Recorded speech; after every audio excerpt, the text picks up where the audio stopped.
Hi guys, Olive here. Here today to discuss with you the books that I read in the first 3 months of 2021. I will be talking about the standouts, the letdowns, and all those books that I reviewed outside of Booktube. As you may have noticed, or may not have noticed, I'm actually taking a little bit of a break from wrap-ups and TBRs at the moment. I have reasons for that, but I won't go into that in this video because that's not the purpose of this video. But just because I haven't been reporting back on the books I've been reading every single month the way that I did previously when I was doing wrap-ups doesn't mean I haven't been reading a ton of books, because I really have.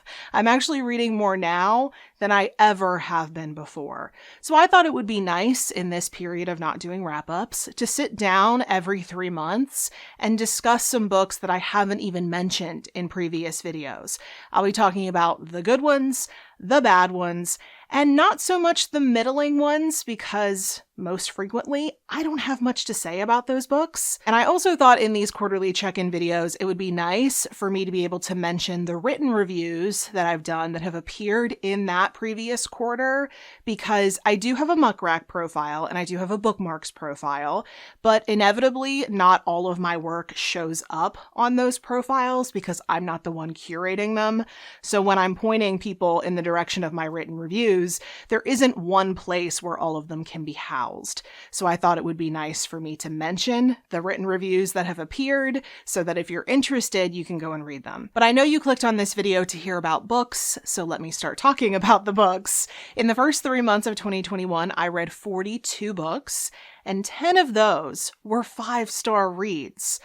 I mean, one of them was technically a reread of a favorite, so maybe that doesn't entirely count, but I'm still choosing to count it. And that means that 5-star reads were almost a quarter of my reading in the first 3 months of the year. And more than that, a lot of books I read were 4-star books. Some of them were almost 5-star books. So I've been really pleased with how this year is going so far. I will say that a lot of the books that I awarded those 5 stars to, I've already done reviews of them here on this channel. It was a goal of mine for 2021 to do a lot of book reviewing here on this channel, and I think I've been doing just that. So in the description box below, I will put links to all of the video reviews I've done so far in 2021, in case you're interested, in case you missed any of them or you're new to the channel. They'll be in the description box below for you to check out. But in today's video, I'm going to be talking about 5 standout books. I'm going to start off by talking about those 5 standouts. They're not all necessarily 5-star books, but they're all books that I enjoyed, I saw value in them, and most importantly, I think they're books you might be interested in. But the first book I want to talk about is a book that I gave 5 stars. It's actually one that I binged all in one day, and not just any day, but New Year's Day. I binged through Hausfrau by Jill Alexander Essbaum on New Year's Day. This book had been sitting on my NetGalley shelves since 2015 when I first joined NetGalley. When I first joined NetGalley, I was a newer Booktube channel. I wasn't reviewing anywhere else. So I thought my chances of getting approved for anything were kind of slim to none. So I just kind of went on a little request spree, thinking I was only going to actually get a small percentage of them. And then the days went on and I started getting approved for all of them, which I still do not understand, but I got really overwhelmed and those books just ended up sitting on my NetGalley shelves for far too long. That's actually been another goal of mine for this year, to clear off some of those older titles. So I decided to start off on the right foot, start 2021 off on the right foot, and read one of the oldest titles that I had on those shelves, which was Hausfrau. And let me tell you, I am kicking myself that I did not pick this up way back in 2015. This book follows an American expat living in Switzerland with her husband, and it's pretty much a modern take on Anna Karenina. So if you've never read Anna Karenina, or you don't even know the story, you don't want to have it spoiled for you, I wouldn't recommend picking this book up until you've already read Anna Karenina. It would actually be a really good follow-up to read right after you finish it, though. The main character of this book is also named Anna, just in case that connection between this book and Anna Karenina wasn't clear enough. Her name is also Anna, and we find out that she met her latest lover, she's had a string of them, at her German language class. She's in this class because ostensibly she wants to feel more at home in Switzerland. She's had these periods of depression. Most frequently, that's when she takes up a lover, but she's very unhappy, we find out.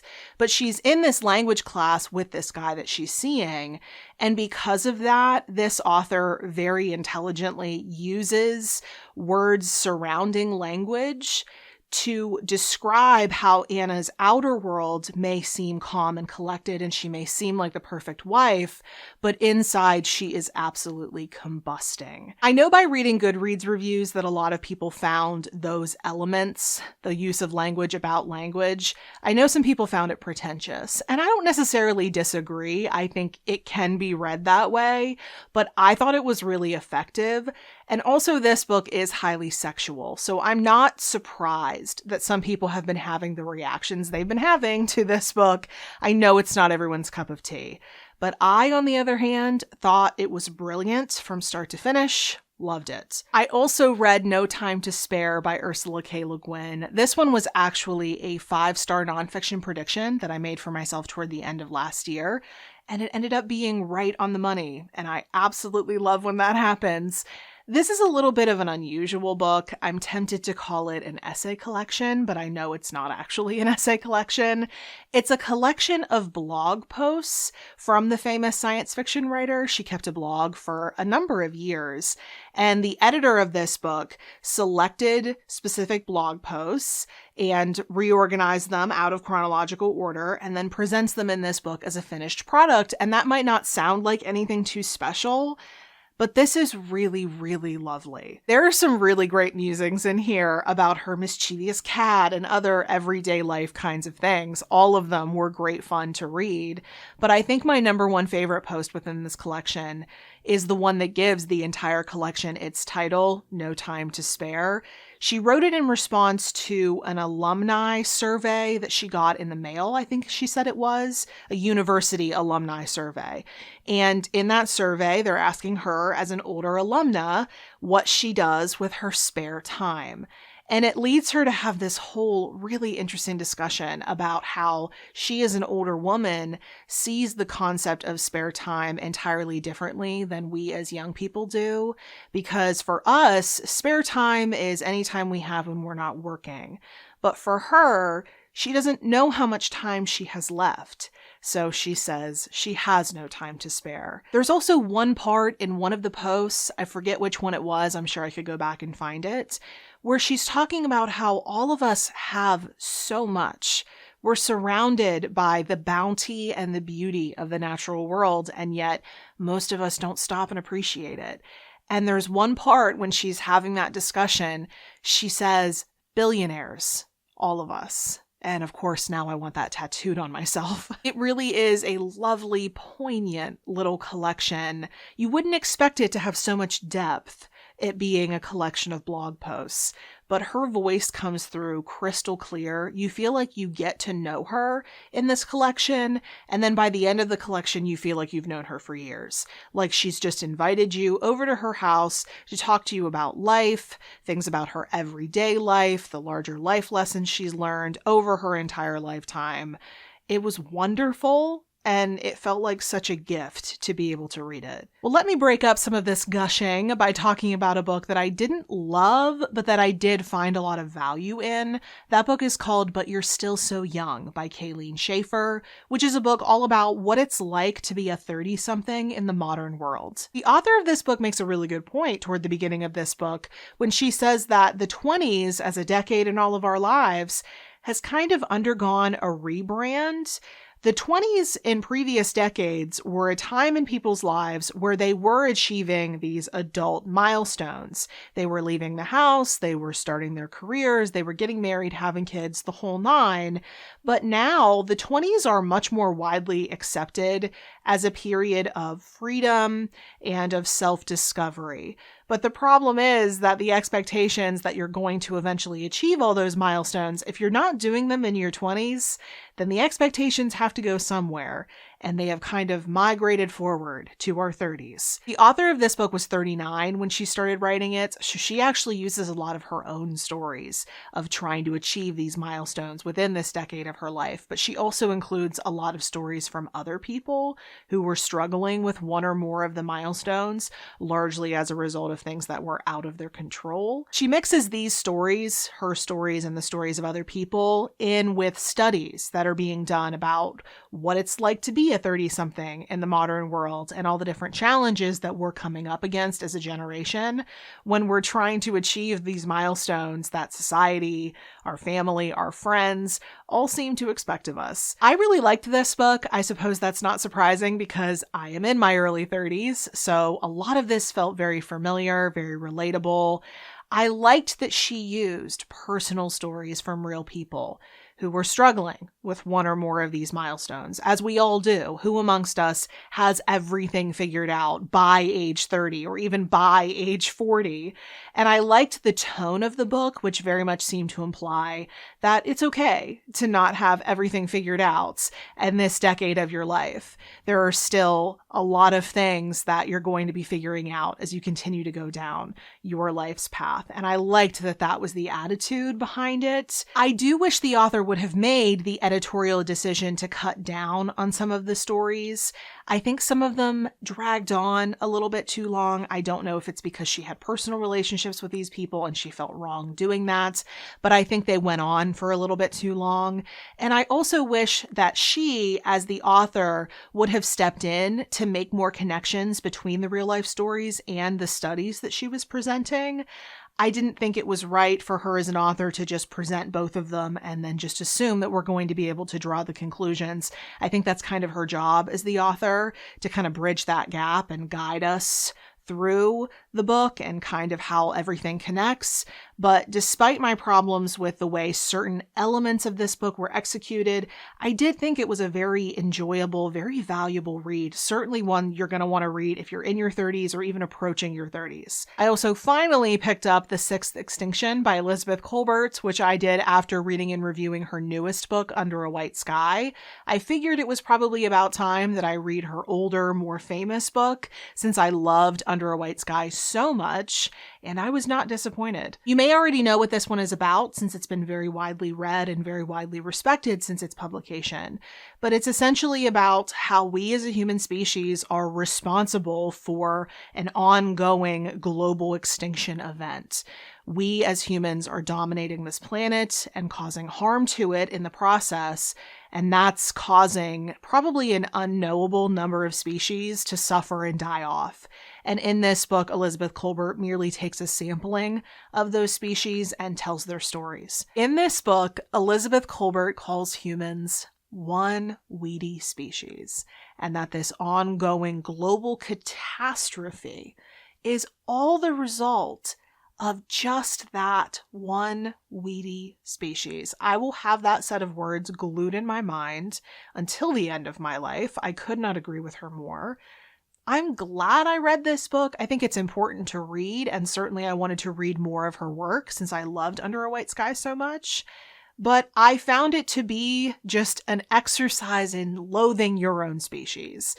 And I do that well enough independently, to be completely honest with you. It was really interesting having read this book just after Under a White Sky, and I read them very closely together in time.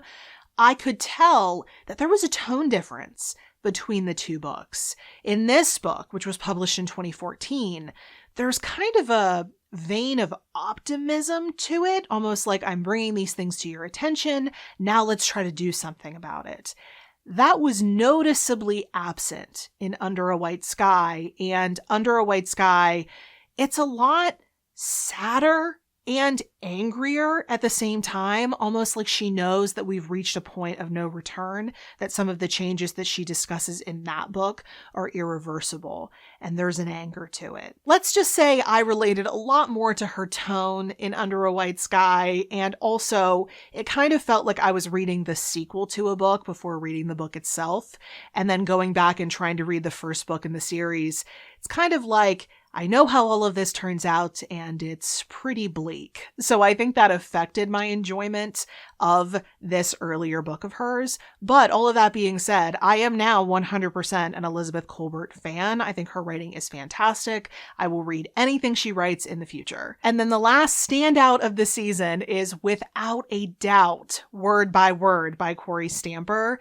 This book is such an interesting blend of memoir, but then just also information about English language dictionaries. This author has worked as a lexicographer at Merriam-Webster for a very long time, and she knows a lot about dictionaries, and she's also telling her life story about being a lexicographer, what that job is, what it's like on a day-to-day basis. I knew right from the introduction that I was going to adore this book. She starts off by talking about how she always loved words growing up, which of course I very much related to. She also talks about how she first got the job at the dictionary. And then she starts talking about how unique of a workplace it is, how quiet the editorial floor is, and how introverted all the employees are, at least on that floor. I was laughing out loud what felt like every other sentence. I do think there was a main point to this book, but I don't think it's the one you might immediately assume, because if I tell you that this book has elements of memoir in it, you're going to probably guess that the author's purpose was to tell their life story of working at this dictionary. And that might have been true if anybody else had written this book, but I really sensed that the author's main purpose was to have a grander discussion about what the purpose of a dictionary is and what it really isn't. I think a lot of people have notions about language and that there's a right and wrong way to use it, and that there should be some kind of governing body looking down on everything and giving the stamp of approval or disapproval when there's any kind of change to the language, when that's really not the point of the dictionary. It's the role of the dictionary and all the lexicographers that work for the dictionary to record changes as they naturally happen in the English language specifically, because that's what she's talking about in this book, English language dictionaries. And what people don't realize is that language, the English language in this case, is a living, breathing thing. It changes along with us. It is a very natural thing. It has always happened. Like it, don't like it. That's the way language works. Dictionaries aren't there to determine whether or not a change should be happening. They're there to mark down that it has happened. It's their job to research changes in language and put it down on paper. They are stenographers. They are not judges or juries. I thought this book was funny, fascinating, thought-provoking. I could slap a million different adjectives onto this book if you let me. I will say, if you don't like books that go into nitty-gritty details, specifically about job functions, or if you're not the type of person who gets a little thrill out of finding the exact right word to describe something, then you might not find this book as spectacular as I did, but I'm a word nerd, and for me, this book is as close to perfection as you can get. Now, before I talk about the few books that really let me down in the first quarter, I did want to very briefly mention the written reviews that I did that were posted in the first quarter of the year. I didn't necessarily read those books in the first 3 months of the year, but their reviews were posted in the first 3 months of the year. The first book I wanted to mention was my first review of the year for the Christian Science Monitor. I reviewed The Eagles of Heart Mountain by Bradford Pearson, which is ostensibly all about a high school football team, American football team, at a Japanese internment camp in Wyoming. It was a really good book, but it was much more about the horrifying history of Japanese internment camps during World War II than it was about the high school football team, which I suppose could be good or bad news for you, depending on your interest level in sports. But if you'd like to hear more about this book, I will link my full review in the description box below. Also for the Monitor, I reviewed Hudson Bay Bound by Natalie Warren, which is an incredible story of the first two women to complete this very famous 2,000-mile long canoeing trip from Minneapolis all the way up to Manitoba, Canada. The two women were very young. They had just graduated from college. They were friends. They had a lot of experience canoeing together, which was very fortunate because there were a lot of obstacles in their path. If you'd like to hear more about that story, I will link my full review in the description box below. And then the last written review that I wanted to bring to your attention is a very exciting one because I was keeping a secret for a really long time, and that's the fact that I'm now writing for Harvard Review, which doesn't feel real. I feel like I have to pinch myself every single time I say it or even think about it because wow. It was exciting enough for me just to get the chance to write for them even once, but on top of that, I was lucky enough to get to write about, as my first piece, Helen Macdonald's latest book, Vesper Flights, which unsurprisingly I really liked, but to get to write about one of my favorite author's new books as my first piece for Harvard Review.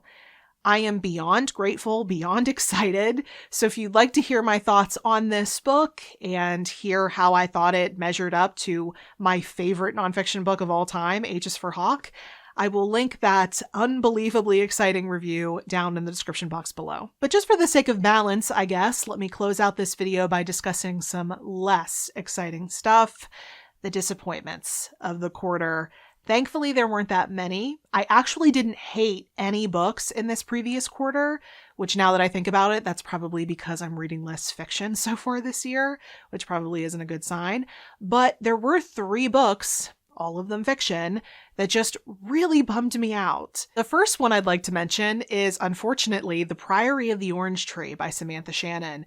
This one was a buddy read. It was the first buddy read I had done with Britta in actual years, which I will take full responsibility for. I have a nasty habit of dropping off the face of the earth when I am stressed or overwhelmed about anything, so that was all on me. But thanks to Britta's efforts, we finally picked up a book together again, and of course, neither one of us liked it. I think it's good that we felt the same way about it because I'm all for disagreement when it causes good discussion. I think that's half the fun of BookTube, to be completely honest with you.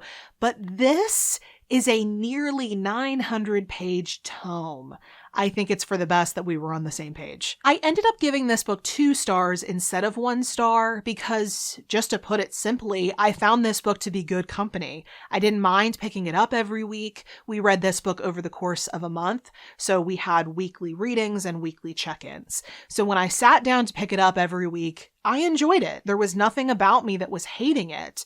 But by the end of those reading sessions and when we would have our weekly check-ins, I just felt so unsatisfied because it felt like even though a lot was happening, it was busy action. Like you get busy work in school. It was busy action. There was stuff happening, but it was nothing that actually accelerated the plot. It was a great concept. I really loved the world that she envisioned, but it was a really weak execution. Characters were not developed. Relationships spring up out of nowhere. And one character in particular underwent a complete personality makeover in one scene at the end of the book. So while I'm very glad that there are other people out there who loved this book, I am unfortunately not one of them. And then finally, the last 2 disappointments of the quarter I'm going to discuss as a duo because these 2 books, I feel like they look so similar. I feel like their covers are so similar, and I felt so similarly disappointed in both of them that I now link them in my head and probably will forevermore. They are 2 new releases called The Divines by Ellie Eaton and We Can Only Save Ourselves by Allison Wisdom. The Divines follows this woman who decides to pay a visit to her former, now closed boarding school during her honeymoon, which just why? But it causes all these memories to flood back to her of this bad thing that happened at the boarding school when she was a student and caused it to close, which is definitely a cliche. I've read a lot of novels like that talk about a bad thing that happened at a boarding school. But unlike other novels I've read like it, this one had no tension that made me want to keep reading and find out the bad thing that happened. And then the twist at the end was actually just a giant plot hole. You could not pay me American dollars or any other currency to believe that that's something that would have actually happened. And then We Can Only Save Ourselves is this strange virgin suicides meets Charles Manson meets the Stepford Wives kind of thing, where a seemingly perfectly happy young girl decides to flee her town in order to shack up with this young girl collecting creep, and the mothers of this town serve as some sort of Greek chorus telling the story. Both of these books had decent writing in them. I think both of these authors have talent, but the stories were complete messes. They were non-entities. They were flavorless, already chewed up wads of gum. And this is why I have such a hard time getting jazzed up about contemporary fiction, specifically anything marketed as literary fiction. I mean, the covers of these books are gorgeous. Who can deny that? The premises sounded really fascinating when I read about them, which is why I dedicated time to them in the first place. And then by the end of the book, I feel like I don't understand what message the author is trying to convey. I just don't see what the point of these stories were. I just didn't have any fun reading them. I felt like I completely wasted my time. And I rarely, if ever, feel that way when I finish a nonfiction book. But that fact will actually help me end this video on a high note, because I have had a really spectacular reading year so far this year, despite these 3 disappointments. Most of what I've read so far this year, I have really enjoyed. And that's because most of what I've read so far this year has been nonfiction. I don't know if that's going to prove very helpful to me when I'm trying to make a fiction favorites list at the end of the year, if I'm even able to make one of those this year. I hope I will be. But I want to keep reading books that I really enjoy, that I think I get a lot out of. So if that means I'm focusing on nonfiction this year, then that's what I'm doing. If you've read any of the books I mentioned in this video, if you've heard of them, if you want to read them, or if you have any more general comments or questions, all of that can go in the comment section below. In the description box below, there will be links to all the reviews that I mentioned in this video and all the other reviews that I've done so far this year. And also in that description box, there will be links to all of my social media profiles, including Goodreads, where I work really hard to keep up to date with my reading as it happens. I also write reviews over there, so if you want some of my thoughts on what I'm reading before I have time to sit down and make a video, you are welcome to follow me over there. Thank you so much for watching. I hope you're having a wonderful day, and I will see you in the next video. Bye.